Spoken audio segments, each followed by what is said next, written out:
And all this time, I thought the world was round. The world is not round. It has edges we can fall from and faces staring in entirely different directions. And I thought the world was huge, but it is not. It's in our hands. We can hold it, change it, turn it, shake it. We can solve it, but not by sheer luck or chance. We must be topped away.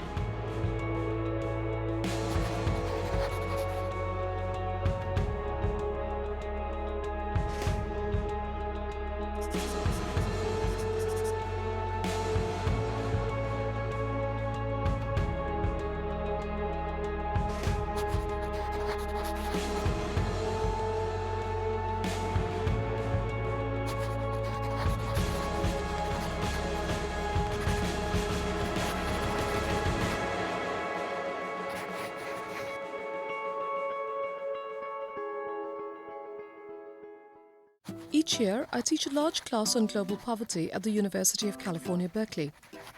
As is befitting a great public university, the students represent a diversity of social class, advantage and privilege. Some are first-generation students, some are the sons and daughters of the working classes of global California, others come from the fortresses of wealth, yet others belong to that newly precarious social group, the American middle class. The students also represent a diversity of political opinion. While they all want to enact social justice and be a participant in social change, they have quite different understandings of what this may mean. For some, the quest is for social and economic equality. For some, it is compassionate capitalism. For some, it is quite simply doing good. My students also have one more thing in common.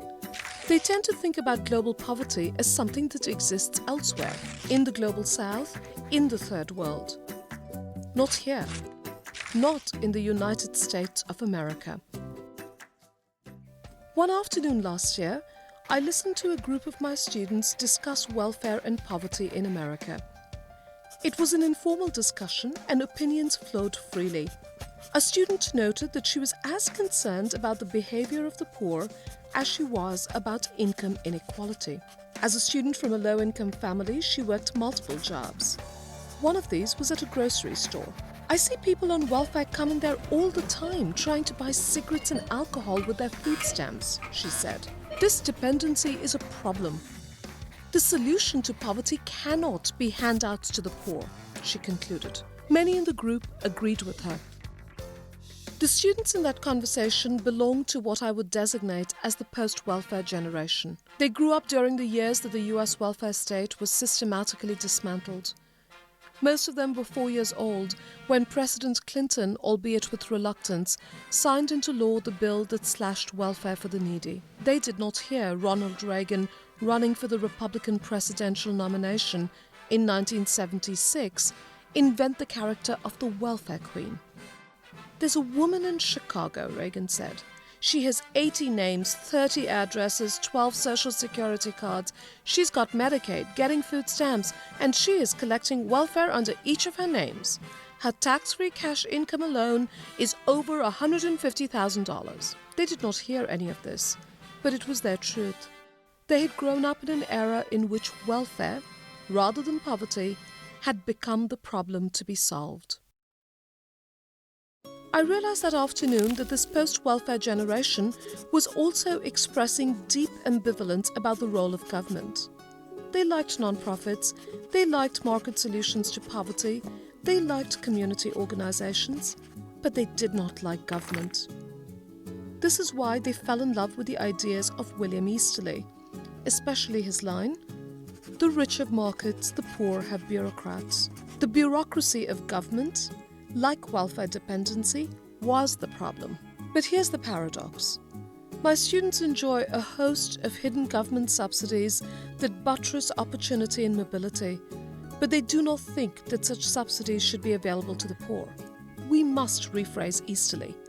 The rich have state help, the poor have self-help. Put another way, my students are fretting about the welfare dependency of the poor, but they fail to recognize that they are dependent on welfare. I too am dependent on welfare. Let me introduce myself. I'm Ananya Roy, a professor at the University of California, Berkeley, but I live in public housing. My career affords me a home in the rolling California hills with a view of the Golden Gate Bridge, and still, I live in public housing. The public housing I live in is not the American stereotype of dilapidated towers, concentrations of poverty, neighborhoods devastated by violence. But my home is public housing because the tax deduction I enjoy on my mortgage is a more substantial handout than any money spent by the US government on what has come to be stereotyped and vilified as public housing. And there are millions of other families who enjoy the same benefit. Here is just one statistic to make this point. In 1999, as the American century came to a close, the US government spent $24 billion on public housing and rental subsidies for the poor. But in that same year, it spent $72 billion in home ownership subsidies for the middle classes and the wealthy. Subsidies that are never considered to be welfare. And there is no stigma attached to this dependency. In fact, it is seen as an entitlement. Why is this so? History matters. The American welfare state was set up in the wake of the Great Depression to create a new deal of social programs. But from the very start, it was divided into two channels: social insurance programs made available as entitlements and public assistance programs made available as welfare. Need I point out the race and gender dimensions of this divide? It is time for America to reconsider who is dependent on welfare. Take a listen. In our search for the welfare queen, we were looking for actual people when we should have been looking for corporate people. We should have been looking at Walmart. Walmart is the largest private employer and brought in more in 2011 than any other company in the nation. Walmart pocketed a not too shabby $16.4 billion in profits that same year, and the six Walmart heirs, the Walton family, own roughly $100 billion in wealth, which is more than the bottom 40% of Americans combined. But despite making all this money, Walmart's business model hinges on mooching from the government. It hinges on being the biggest welfare queen in the United States.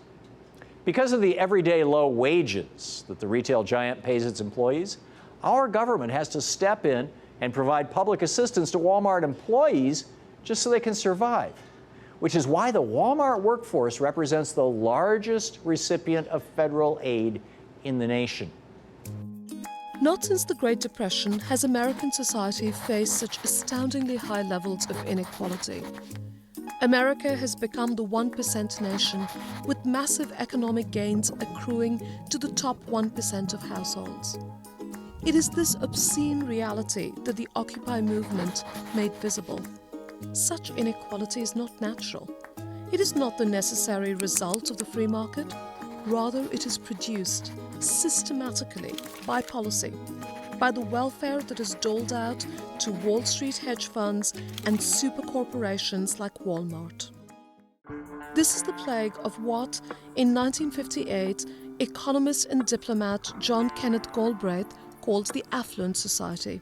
In an analysis that was to move America's conscience and help launch the war on poverty in the 1960s, Galbraith declared that the management of the modern economy by the affluent for the affluent will fail.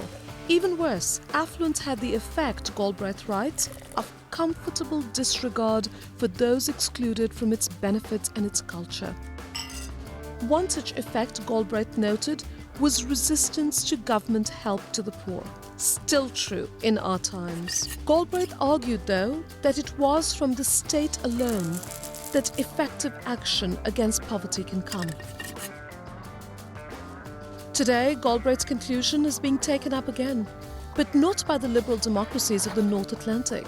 Instead, it is in the economic powerhouses of the Global South that ambitious state-led programs of social inclusion and human development are being launched. In Mexico and Brazil, conditional cash transfers support millions of poor households and are being credited for drops in poverty and improvements in health and education. In India, policymakers are discussing inclusive growth, hoping to integrate the poor into a fast-growing economy. Quite a bit of my academic life is spent critiquing these programs. I can tell you why conditional cash transfers place a great burden of responsibility on already overworked poor mothers. I can tell you why India's approach to inclusive growth is flawed.